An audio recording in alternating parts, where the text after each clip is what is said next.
So, hello and welcome back to my Wudang Academy channel. Today we're going through the second punch of the 𝐤𝐸𝐴 series, and this episode will be very interesting because the second punch is very popular, and I'm going through it step by step, and I will give you a practical understanding of the form and why we punch like that and how to punch like that. So we are also going on the sandbag today, and I'll give you multiple understandings and examples of its principles so you know what you're doing. For me in this series it is very important that you understand it practically so you can use the 𝐤𝐸𝐴 actually for yourself and on your own training instead of just copying the movements. So I'd say let's get on to it and we'll start the class, all right?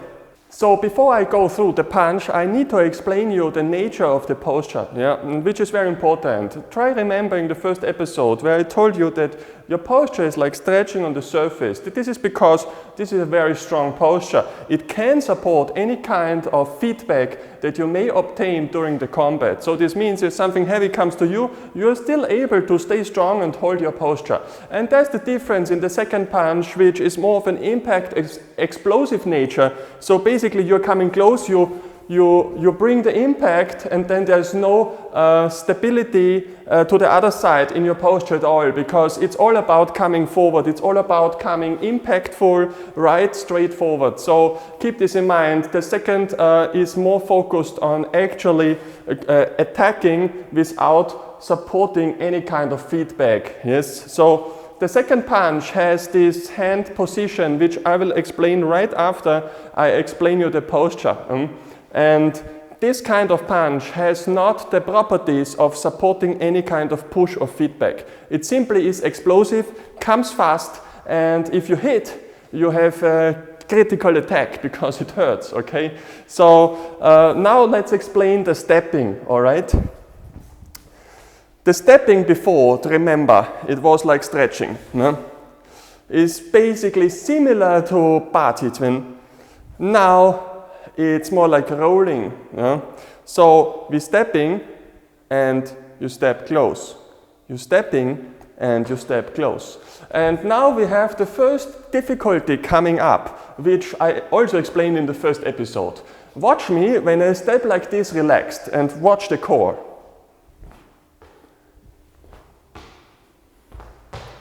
This stop and go is no good, you see, and this naturally occurs if you are not in control of your gravity center. Remember, we have the Sander step in our school, which keeps the body in the same position and always coming forward without changing the core. This is very important. And here the stepping is very similar. Basically, you keep the core quiet and then you try to step forward. And most of the work is actually here in the back leg, but the back leg is not supporting any kind of push. So when you're coming here, you're always rolling. You're rolling. The front leg rolls, and then the right leg step down. Roll, roll, roll. Okay? So this is basically the basic step of supporting and very long range attack. All right? So now that we know the stepping, let's do the change, which I think is more difficult than the first one. So I'd like to go through it now. When you're here, you step, yes, step, and now after the stepping, you change like this. You go in. You simply go in with the hands, keep them inside, the right hand lower than the left, and then you basically kick and punch the same time. Instead, you're also doing it similar to the Tanti movement in the 𝐷𝐸𝐴, where you try to reach long. This means your upper body is slightly bouncing back and forth. Watch carefully. 1. Understand? After the actual kick and the punch, you go in a wide 𝐤𝐸𝐴, and try to come forward. This is where the upper body is bouncing forward again in our tilted position. Now I want to show you the stability of the core. Watch carefully. Now I'm not using any kind of punch, only the same stepping. So when you go here, 1, 2, 1, 2, then you go in, 1, you go 1, here, forward, and then you step again, yes, 1, 2.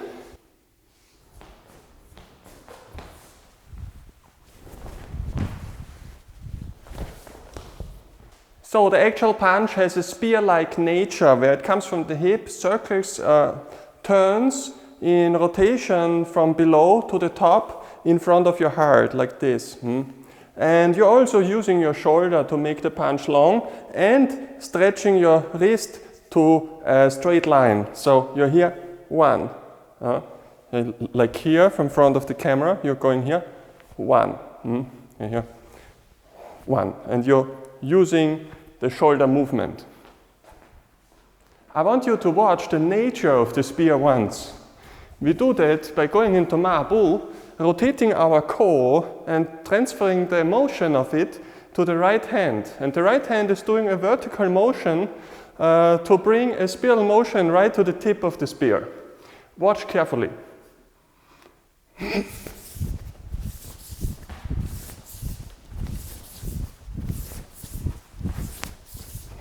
Understand? So similar to the spear, in this strike, the spiral motion goes right into the tip of the punch. So when you have some martial art experience, you know that the structure looks very similar to Wing Chun.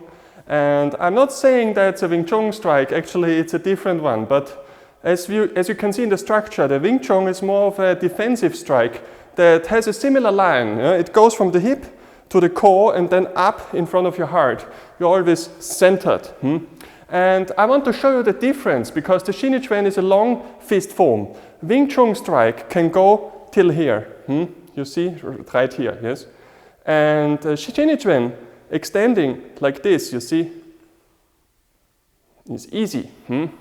So 𝐤𝐸𝐴 extending the wrist and the shoulder will make your strike very long. But there's a problem in the punch itself. It's not very heavy and it can't really support any kind of feedback because you will probably break your own fingers. So I will tell you what is important to understand this kind of attack. So we simply can't use it on the sandbag like this because the hand position is not made for punching on a sandbag. Yes? And the thing is, when you look at karate styles today, they use a similar technique.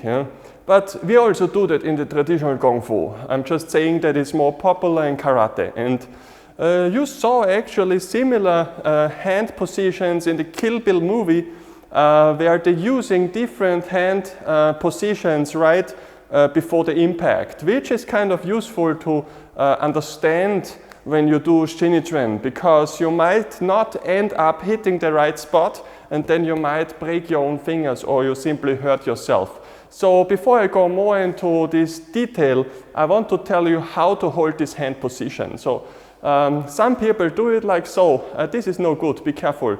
You will break yourself. Keep the thumb right at the first knuckle of your first finger here and put it on top. This way, you can simply slide to a normal fist if you really happen to have a heavy impact. If you want to practice this kind of reaction where you're changing different hand positions right before the impact, which I recommend, then there is already a very useful exercise for this routine. There are different strikes in the Kung Fu, like the fingers, then the knuckles long, and then the normal punch, and then the hand wrist. And you can basically do it like so, you see here. It's not made for sandbags, so we do it very soft. It's more like coordination training, you see here. 1, 1, 2, 3. 1, 2, 3, 4. 1, 2, 3, 4. When you can adjust your hands right in front of the impact, you get used to the coordination, to the relaxation you need in your hand for doing an actual punch. So in the 𝐤𝐸𝐴 is similar, that you want to relax your hand when you start the punch, so you can simply be flexible and adapt to the situation. So if you're doing this finger too stiff, you can't react, and then you have to kind of punch something hard. You will probably end up hurting yourself. So it's much easier to relax the hand, keep the thumb and finger position like so, and in the end you hit something hard, you can simply revert to a normal fist. No problem. So maybe now you are asking, what is this punch useful for then when I can't hit hard? Huh?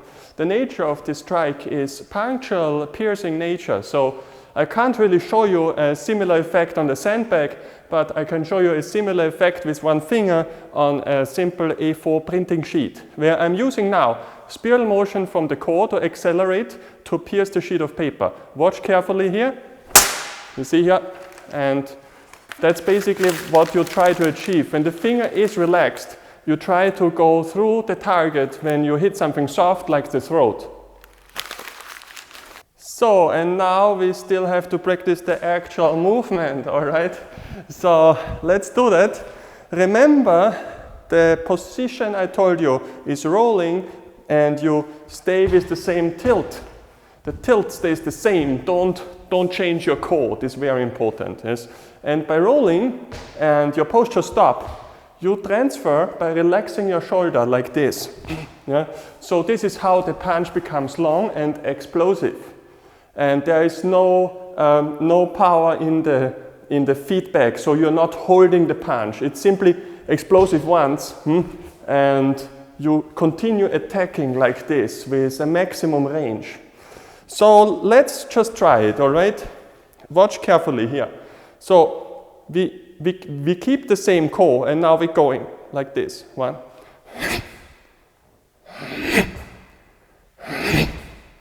Understand? And then we change, like go in, go. And punch again here. Yep. And no space for me here. So what is important to know is that in this fist, you always step with the left. There is no change in the steps. You always step left, even after the turn.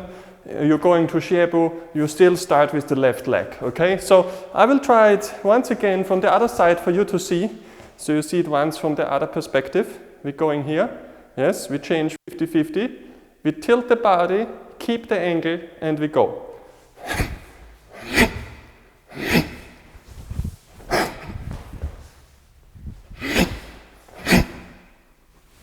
And then simply relax.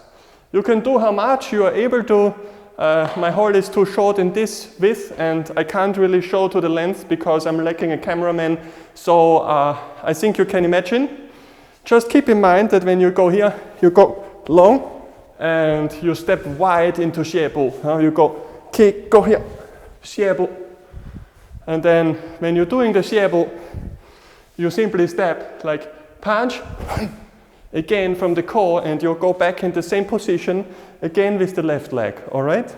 So this was our little adventure, and this is it for today. I know endings are always a sad thing, and I will try to do an episode tomorrow, but tomorrow is Sunday. I'm not completely sure if I can manage on the timetable, but tomorrow or the day after I will post the next episode, so stay tuned. And if you have further questions, you should also check out our community forum, where I'm actively answering all your questions that you have, or you simply can discuss or help other people.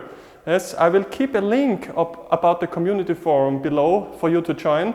So probably see you soon, and thank you for watching today's episode. Goodbye.